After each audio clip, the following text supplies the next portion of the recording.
सभी दोस्तों को सत श्री अकाल, नमस्कार। दोस्तों, जब भी किसी बच्चे का जन्म होता है तो कहा जाता है इसे इसकी माँ का दूध पिलाएं। सृष्टि में हर जीव अपनी ही माँ का दूध पीता है, सिवाय इंसान के। इंसान अपनी माँ के बाद और जीवों का भी दूध पीता है।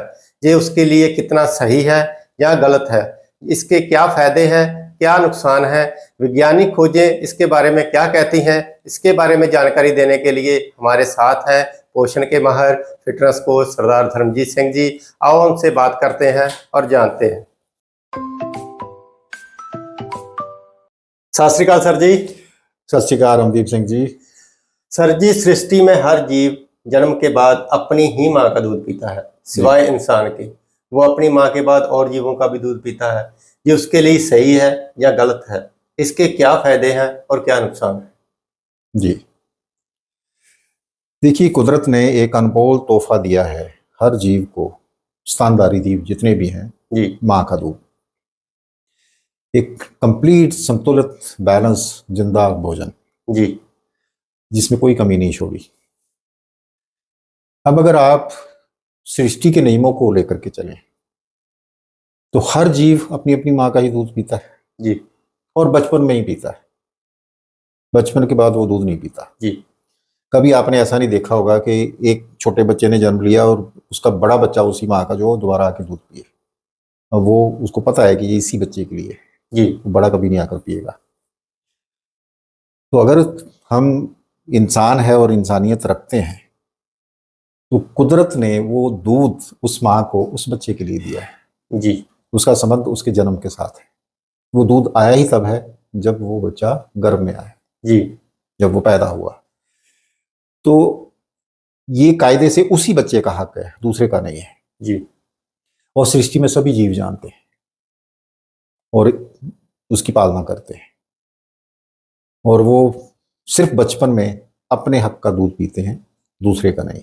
जी। हम इंसान जब किसी दूसरे का दूध, किसी दूसरे के हक का, किसी दूसरे के हिस्से का दूध छीन करके पीते हैं, जी। ठीक है। वो तो जिनका हम दूध ले रहे हैं वो बेचारे शरीफ जानवर है, कहते कुछ नहीं, कहते ठीक है फिर निकाल लो तो। जी। लेकिन होता क्या है, हम जो बच्चे जिसने जन्म लिया है, जिसके लिए दूध आया था, उसको तो साइड लाइन कर देते हैं। जी। भूखा मार देते हैं उसको और उसका हक छीन करके हम पी लेते हैं। कल्पना करो, एक इंसानी माँ का दूध कोई दूसरा जीव आकर के निकाल के ले जाए, अलाउ करेंगे क्या? कभी नहीं। कभी नहीं। तो हमें तो इंसान बनाया है भगवान ने, श्रेष्ठ बनाया है, सभी की केयर करने के लिए बनाया है। जी। तो हम ये काम क्यों कर रहे हैं? दूसरे का हक छीन के क्यों खा रहे हैं? दूसरा, क्यों नहीं बाकी जीव एक दूसरे का दूध पीते? क्योंकि हर एक प्रजाति अलग अलग है। जी। उसका जीवन काल अलग अलग है, उसका स्ट्रक्चर अलग अलग है, उसकी ग्रोथ अलग अलग है, उसका डीएनए अलग अलग है। तो कोई तो इफेक्ट होगा ना। जी। आज साइंटिफिकली भी इस चीजों पर बहुत खोजें हो रही हैं। एक इंसान का बच्चा 3-4 kg का पैदा होता है और उसको 20 साल में जाकर 60 kg का होना है। जी। और एक गाय का बच्चा 35-40 किलो का पैदा होता है और उसको अगले 2 साल में ही 20 से 25 क्विंटल का हो जाना है। जी। दोनों की ग्रोथ सेम है क्या? बिल्कुल नहीं। दोनों का स्ट्रक्चर सेम है क्या? बिल्कुल नहीं। कुछ भी मैच नहीं करता। एजिंग सेम है क्या? इंसान के बच्चे ने 100 साल तक चलना है जी। और गाय के बच्चे को कितनी देर तक? 15 से 20 साल ज्यादा से ज्यादा। जी। तो जो 15 से 20 साल में जो मरने वाला डीएनए है वो आप एक ऐसे जीव में डाल रहे हो जिसमें 100 साल चलना है, तो क्या सही काम कर जाएगा? नहीं, बिल्कुल गलत हो जाएगा ये। ठीक है। एक इंसान है जिसकी उम्र कम हो रही है। जी। सृष्टि में बाकी किसी जीव की उम्र कम नहीं हुई। सब जीव आज भी जितनी उम्र उनकी पहले थी, आज भी उतनी ही उम्र है जो जंगलों में रह रहे। मैं उन जीवों की बात नहीं कर रहा जो इंसान के बस में पड़ गए, जिनको उसने पिंजरों में कैद कर लिया या घरों में रख लिया। तो जब घरों में रख लेता या पिंजरों में कैद कर लेता, फिर तो उनको अपनी मर्जी का खिलाता ना इंसान। जी। वो अपनी मर्जी का नहीं खाते फिर। लेकिन जो जानवर खुले हैं वो आज भी अपनी मर्जी का खाते हैं और आज भी उतनी ही लंबी उम्र उनकी है जितनी पहले थी।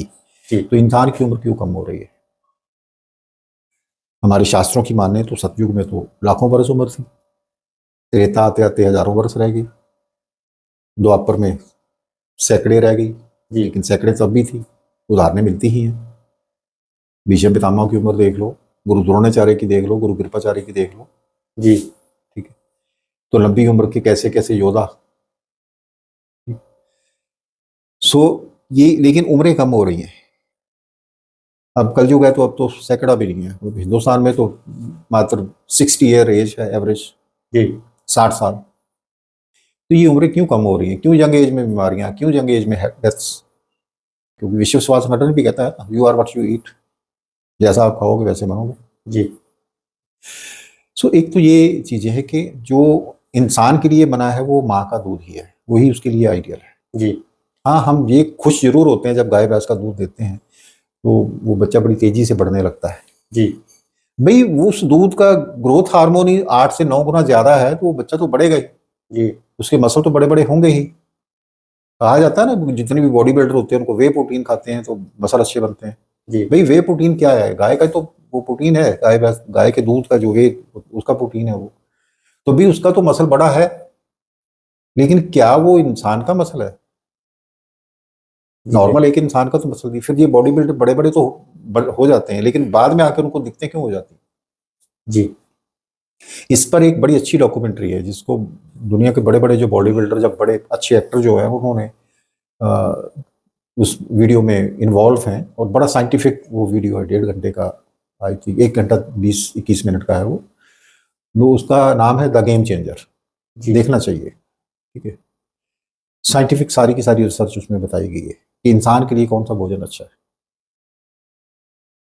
सो जब भी हम किसी दूसरे जीव का दूध लेते हैं तो हम खुद अपनी उम्र को कम कर रहे होते हैं।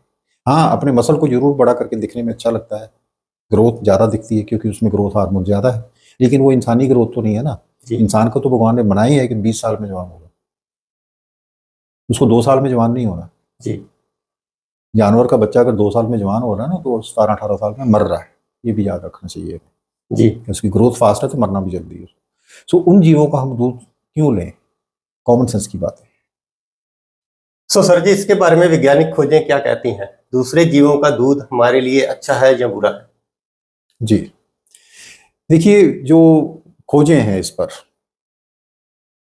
सबसे बड़ी खोज इस पर चाइना में हुई।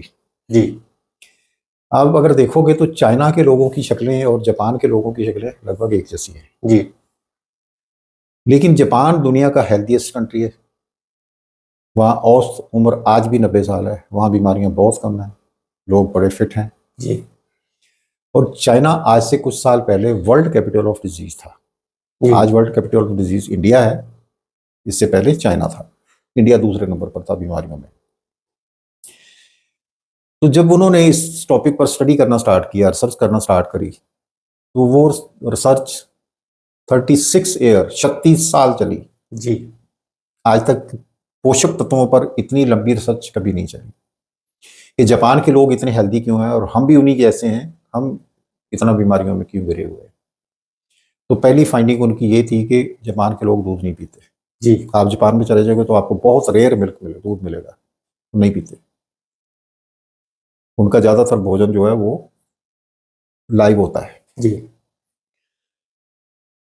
सो जब ये चीज़ों स्टडी करी तो फिर उन्होंने देखा कि दूध अच्छा है या बुरा है। तो वहाँ 4 चीज़ों पर स्टडी हुई। वो स्टडी आज एक बुक के रूप में पब्लिश है। मैं कहता हूँ कि सभी को पढ़ना चाहिए। आई ओपनर, आंखें खोलने वाली स्टडी है वो भी। जी जिसको भी स्वस्थ रहना है उसको जरूर स्टडी करना चाहिए, उस बुक को पढ़ना चाहिए। बुक का नाम है द चाइना स्टडी। जी 4 चीज़ों पर उन्होंने बात वहाँ की है। उस रिसर्च में सामने आया कि इंसान का स्ट्रक्चर और जीवों का स्ट्रक्चर अलग अलग है। जी हम दो पाँव 2 हाथों वाले जीव हैं, वो 4 पाँव वाले जीव हैं जिनका हम दूध ले रहे हैं। जी तो स्ट्रक्चर मैच नहीं करता। दूसरा, ग्रोथ मैच नहीं करती। जिन जीवों का हम दूध पी रहे हैं वो जल्दी जवान होते हैं और जल्दी मरते भी। हम देर से जवान होने वाले जीव हैं और देर से मरने वाले जीव। जी तीसरा, एजिंग मैच नहीं करती। लंबी उम्र और छोटी उम्र। जी जिन जीवों का दूध पीते हैं छोटी उम्र के, जो हम जीव हैं लंबी उम्र के, जी उनका डीएनए हमारे से मैच नहीं करता। तो ये देखा गया कि वो डीएनए का इफेक्ट है। अगर हम ऐसा डीएनए डालते हैं अपने शरीर में जिसकी एज कम है, तो उसका सबसे बड़ा इम्पैक्ट यही आता है, छोटी उम्र में उसको मार भी रहा है। जी ये साइंटिफिकली प्रूव हुआ और बहुत सारी डिसऑर्डर्स इस वजह से बनते हैं। अगर चाइना की बात करें तो जब उन्होंने इस स्टडी को कंप्लीट कर लिया था, उसके बाद बैन तो नहीं किया दूध, लेकिन उन्होंने एजुकेट किया अपने लोगों को कि दूध नहीं पीना है, तो दूध पीना कम कर दिया गया। तो जब दूध कम किया गया तो वहाँ 4 बीमारियां जिनमें वो वर्ल्ड में टॉप में था, आज वो बॉटम में जा चुका है। जी वो 4 बीमारियां हैं: हार्ट की प्रॉब्लम, कैंसर, डायबिटीज और हड्डियों से रिलेटेड प्रॉब्लम्स। जी क्योंकि जब इंसान दूध पीता है दूसरे जीवों का, तो ध्यान रखिए कोई भी जीव बचपन के बाद दूध नहीं पीता। उसमें फाइंडिंग ये हुई कि बचपन में वो जो दूध है वो ग्रोइंग स्टेज के लिए है। तो ग्रोइंग स्टेज में हड्डियां कच्ची चाहिए होती ताकि उनका विकास हो सके। जब आज कोई भी चीज मेच्योर हो जाती तो फिर उसको सॉलिड चाहिए। तो जब इंसान दूध पीता है तो उसकी हड्डियां कच्ची रहती हैं, जोड़ों की प्रॉब्लम बढ़ती है। वहीं जब वो एक सॉलिड कैल्शियम लेना स्टार्ट करता है, सॉलिड प्रोटीन लेना स्टार्ट करता है, तो उसकी हड्डियां मजबूत होती हैं। इस बात का तो मैं भी हुआ। जी मैं भी खूब दूध पीता था और मैंने भी स्टडी के बाद मैंने दूध बंद किया था। तो जब बंद किया तो पहले मेरी हड्डियां बहुत कमजोर थी, मेरे को जोड़ों की बहुत प्रॉब्लम थी। आज अब कभी पिछले 20-21 साल हो गए कभी हड्डियों की प्रॉब्लम रही नहीं।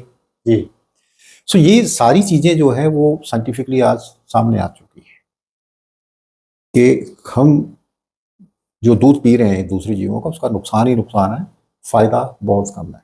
फायदा छोटे समय का ही दिखता है। जिस वीडियो को मैंने बात की है, वो जो द गेम चेंजर, उसमें रोनाल्डो जो दुनिया के माने हुए एक्टर और बॉडी बिल्डर थे, उन्होंने इस बात को समझा है जी कि मेरे को फिर अपने आप को बचाने के लिए विगन होना पड़ा, तब मैं बच पाया हूँ, तब मैं ठीक हो पाया हूँ।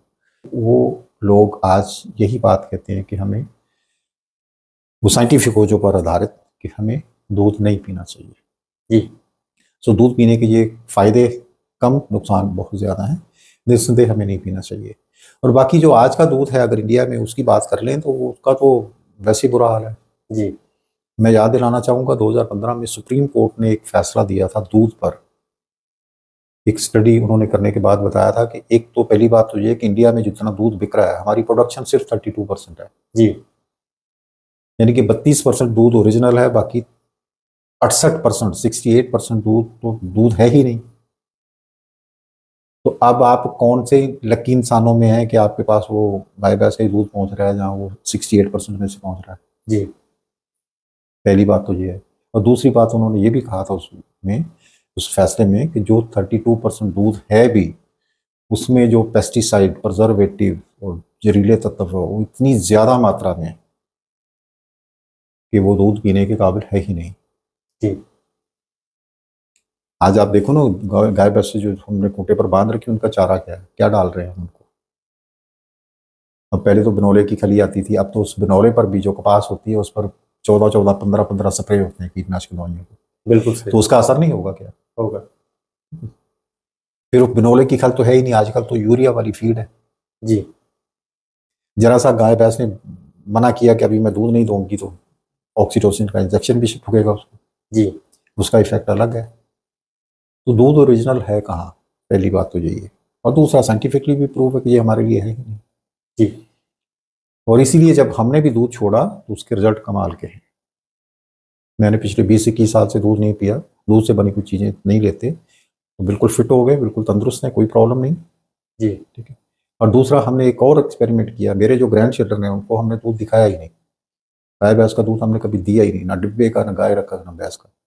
उसको माँ का दूध, और माँ के दूध के बाद उसको प्रोटीन अदर सोर्सेज से दूध बनाते हैं, लेकिन पीनट मिल्क, कोकोनट मिल्क, जी ये तो बच्चे बिल्कुल तंदुरुस्त हैं, कभी बीमार होते ही नहीं।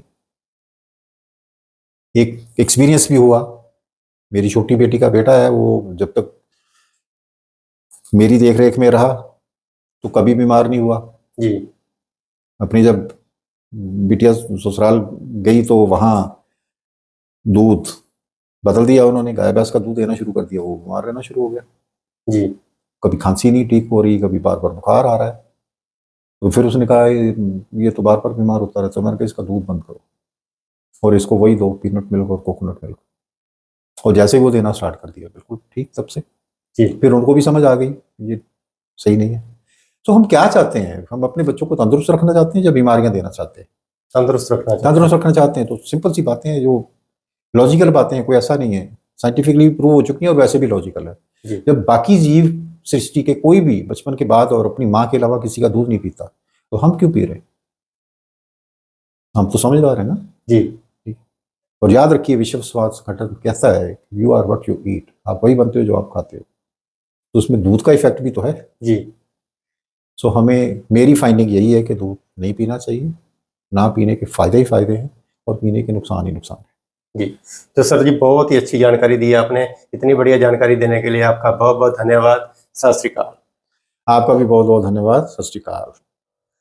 सो दोस्तों, आज आपने जाना कि आपको और जीवों का दूध पीना चाहिए या नहीं पीना चाहिए। ऐसी ही जानकारी से भरपूर और वीडियो देखने के लिए चैनल को सब्सक्राइब करें, बेल आइकन दबा लें ताकि आने वाली वीडियो की नोटिफिकेशन आप तक पहुंचती रहे। आज की जानकारी आपको अच्छी लगी हो, वीडियो को लाइक करें, शेयर करें, कमेंट करें। आओ मिलकर बनाते हैं एक हेल्दी दुनिया। तो मिलते हैं नई वीडियो में नई जानकारी के साथ। तब तक मुझे दे इजाजत। सत श्री अकाल, नमस्कार।